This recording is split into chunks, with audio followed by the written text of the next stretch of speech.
কবিতা পাঠ কবি অরুণ মিত্রের মুখোশ খুলে রেখেছি। আমি মুখোশ খুলে রেখেছি।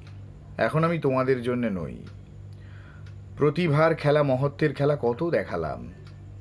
শুকনো মাটিতে ফুঁ দিয়ে আমি আতশবাজি ফোটালাম, গহ্বরের উপর এক পা বাড়িয়ে দাঁড়ালাম। আত্মোৎসর্গের যে চেহারাটা সবাই চেনে, তাকে শূন্যের পটে এঁকে দিলাম।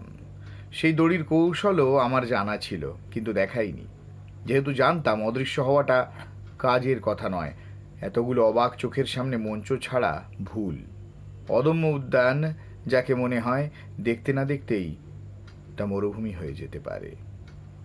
আর এতগুলো কান যদি পাতা থাকে, তাহলে শব্দকেও বহতায় রাখতে হয়। সুতরাং আমার দুটো হাত শিঙে করে আমি অবিরাম ফুঁকলাম। জীবন এবং মৃত্যু অবান্তর হয়ে গেল। এমনই উদাত্ত বাণীর মতো শোনালো সেই আওয়াজ। এই আমার এক নাগাড় কেরামতি। সেখানে আমি কোনো ত্রুটি রাখিনি, কিন্তু একটু বিশ্রাম তো আমার চাই। তাই এবার মুখোশ খুলে রেখেছি। এখন তোমরা আমার কাছে এসো না। এখন তোমরা আমার মুখ দেখতে চেও না।